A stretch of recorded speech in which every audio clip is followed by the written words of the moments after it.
AK Parti Genel Başkan Vəkili və Türk Devlətləri Təşkilatı Aksakallar Konseyi Başkanı Binəli Yıldırım Qırğız Cumhuriyyətinə bir ziyarətdə bulundu. Qırğızistan ziyarəti kapsamında Binəli Yıldırım Qırğız Cumhurbaşkanı Sadır Japarov ilə bir araya gəldi. Görüşmənin başında Dövlət Başkanı konuğu Türk Devlətləri Təşkilatı Aksakallar Konseyi Başkanı seçilməsindən dolayı təbrik etdi və kəndisinə Qırğızistana göstərilən kişisel ilgi için təşəkkür etdi. Sadır Japarov Türk Devlətləri Təşkilatının fəaliyyətlərini olumlu bir şəkildə not etdi və Qırğız tarafının örgüt içində işbirliğini gəlişdirməyə niyyətli olduğunu doğruladı. Özellikle Binəli Yıldırımı Qırğızistanın Türk Yatırım Fonu'nun genel merkezini Bişkek'te yerleştirme girişimini desteklemeye çağırdı. Görüşmede Cumhurbaşkanı Türkiye Büyük Millet Meclisi milletvekili ile ticaret, ekonomik, ulaştırma ve lojistik, kültürel ve insani alanlarda Qırğızistan-Türkiye işbirliğinin yoğunlaştırılmasını da görüştü. Özellikle Sadır Japarov, stratejik ortaklar olan Qırğızistan ve Türkiye'nin iki kardeş halkın çıkarları doğrultusunda çok yönlü işbirliğini geliştirmek için her türlü çabayı göstermesi gerektiğini vurguladı. Türk Devlətləri Təşkilatı Aksakallar Konseyi Başkanı Binəli Yıldırım da mevcut görevinde yaptığı çalışmalara gösterdiği sıcak karşılama ve destek için devlet başkanına içten teşekkürünü iletti. Binəli Yıldırım başkana Türk Devlətləri Təşkilatı Aksakallar Konseyinin ana fəaliyyətləri hakkında bilgi verdi ve bir sonraki toplantının bu yıl Temmuz ayında Qırğızistan'da yapılmasının planlandığını söyledi.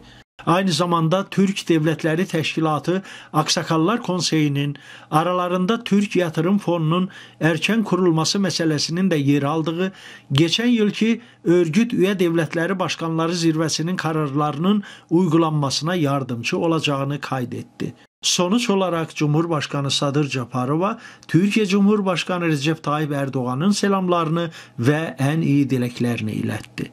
Binəli Yıldırım, Meclis Başkanı Talant Mamutov, Qırğız Cumhuriyeti Ekonomi ve Ticaret Bakanı Daniyar Amangeldiyev, Ulaştırma ve İletişim Bakanı Erkinbek Osoyev ve diğer devlet yetkilileriyle görüşmelerde Türk Devlətləri Təşkilatının 8. zirvesinin sonuçları da dahil olmak üzere çeşitli konular üzerinde görüş alışverişinde bulundular. Ekonomi ve Ticaret Bakanı Amangeldiyev ile görüşen Yıldırım, İstanbul'da yapılan 8. zirvede Türk Gençliğinin Türk Devlətləri Təşkilatı olarak yeni bir isim aldığını ve bu zirvede yeni hedeflerin ortaya konulduğunu belirtti.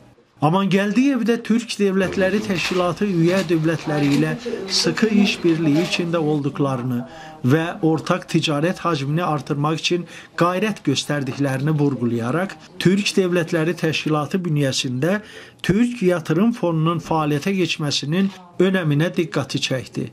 Yıldırım daha sonra Ulaştırma ve İletişim Bakanı Osoyev ile bakanlık binasında bir araya geldi. Yıldırım, Türkiye ile Qırğızistan arasında ilişkileri geliştirmeyi, aynı zamanda Türk Devlətləri Təşkilatı üye ülkeleri arasında ulaşım ve iletişim alanını daha da geliştirmeyi amaçladıklarını kaydetti.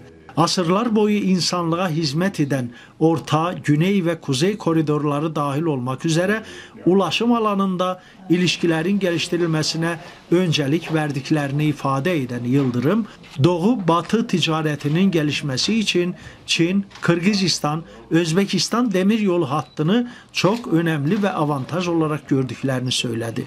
Yıldırım, Bakan Osoyev ile Macaristan'da Ulaştırma Bakanları toplantısında tanıştığını ve güzel anılarla ülkesine döndüğünü ifade etti. Osoyev ise Macaristan'da geçen yıl yapılan Türk Devlətləri Təşkilatı Ulaştırma Bakanları toplantısında Yıldırım'ın kendisine gösterdiği ilgiyi unutmadığını belirtti. Yıldırım, təşkilatın İstanbul'da düzenlenen tarihi zirvesinin ardından Türk dünyası için yeni bir dönemin başladığını vurguladı. 2022 yılının sonlarına doğru 9. zirvenin Özbekistan'ın başkenti Taşkent'te yapılmasının planlandığını sözlerine ekledi. Türk Devlətləri Təşkilatı Aksakallar Konseyi Başkanı Binəli Yıldırım, Türkiye'ye dönmeden önce Türkiye Cumhuriyeti Bişkek Büyükelçiliğinde Kırgızistan'daki Ahıskalı Türklerle görüştü. sayın izleyiciler, AK Parti Genel Başkan Vekili Binali Yıldırım'ın Kırgızistan'daki Ahıskalı Türklerle görüşü hakkında sizlere bir sonraki programımızda detaylı reportaj sunacağız.